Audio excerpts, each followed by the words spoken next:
So it's my honor and pleasure to introduce my new friend here, Samir Khan.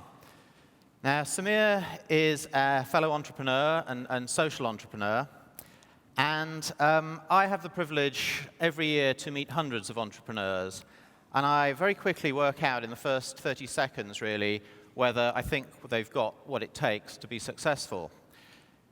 The ones that you sort of think aren't going to be so successful are the ones that focus on what they're doing and why and how they're doing it.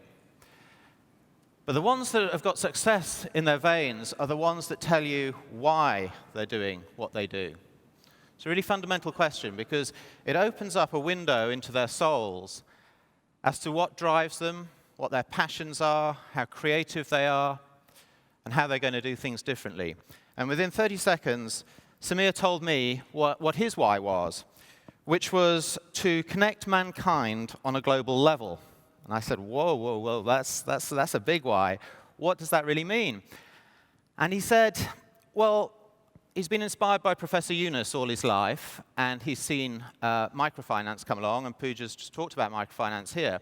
And he said he's never understood why there isn't something called micro-commerce. And he wants to invent that, and he wants to show that that can work. And I thought, OK, that is a really interesting why now. So what he did was find small textile and handicraft producers and help them be more efficient in their production and find direct access to markets so that they can keep a big margin, in fact, any margin. This year, he's raised over $15,000 in its startup year in crowdfunding, which has enabled over 28 small-scale producers to establish production units in their own homes. He's just found out in the last couple of days that he's been shortlisted as a finalist in the Commonwealth Scholarship for bringing the idea of micro-commerce to the academic world.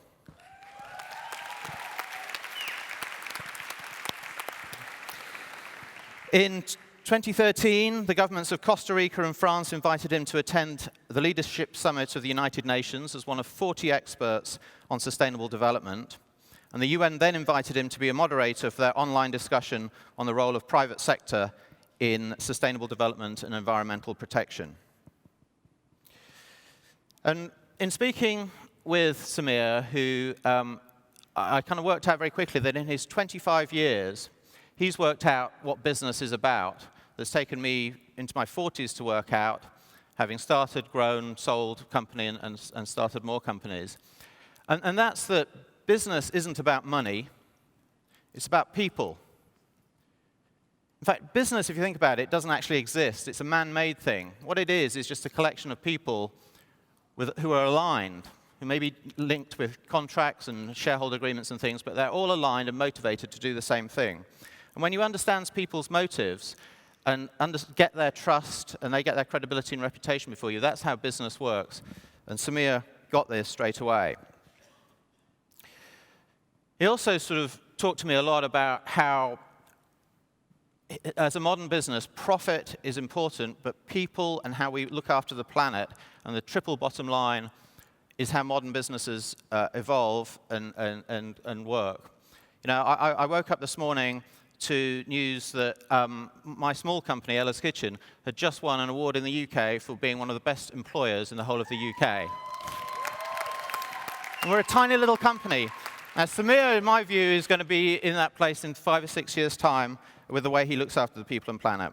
But what he's doing with micro-commerce is a little ripple. What he's doing with his company, Humanity, is one ripple. When other people come on board with micro-commerce, those ripples will become a wave, and those waves will actually change the way business is perceived in the 21st century. So I'd like to put your hands together, and let's hear what he's got to say. Fantastic, Samir.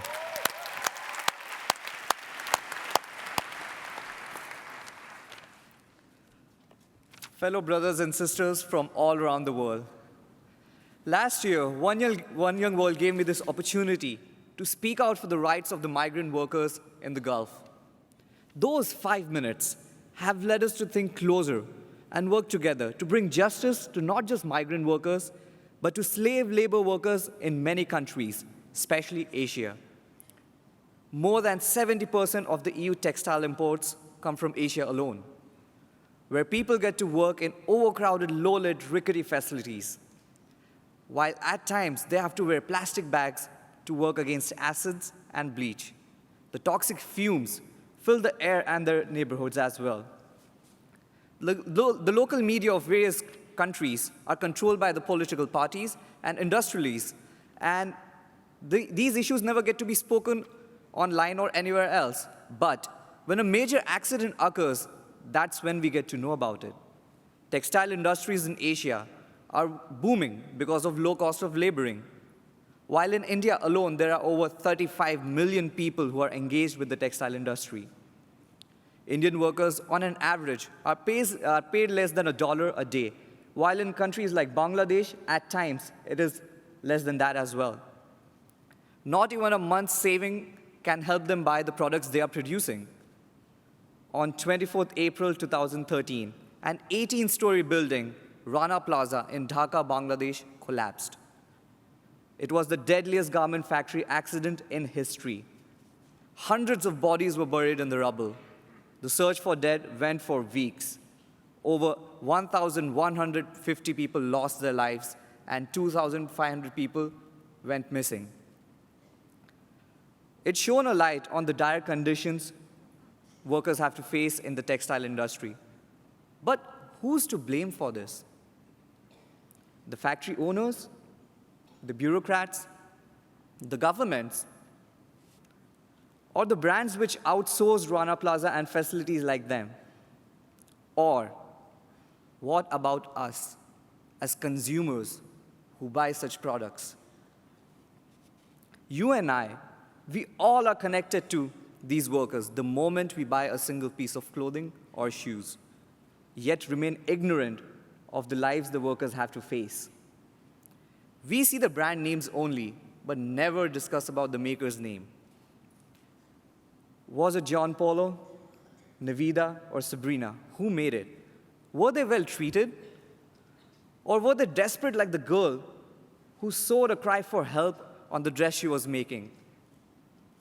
Even though that picture flew across Facebook, but still, her name and face remained nameless.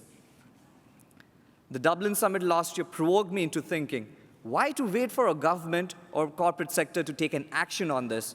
Why not, as a global citizen myself, take an initiative on this and help small-scale producers to have their own lives and help them establish their own production units so that they can be directly connected to the consumers. For this, we helped them establish their shops and connected them to the already present e-commerce sites. Today, we can proudly say that with just $15,000 of crowdfunding, we have established 28 small-scale production units while providing direct production to end users. Now, these producers are earning 25 times more than what they were doing before and are having $300 of saving every month. This saving is being used to establish more production units like them, as well as enhance their facilities, also involve more people in this.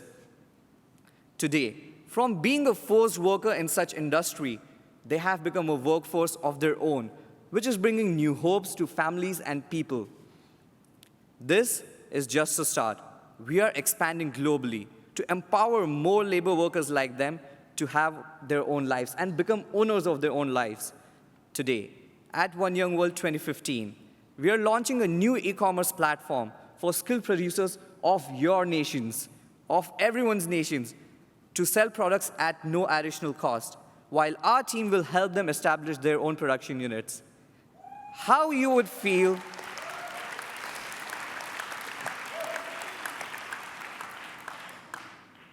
do you want to support these people? Yes. Do you want to be part of this global change? Yes. Please log on to our website, Humanity, that is HUMANITIE.xyz. And if you know any small-scale producer like these, please encourage your friends or yourself or them to get registered with us.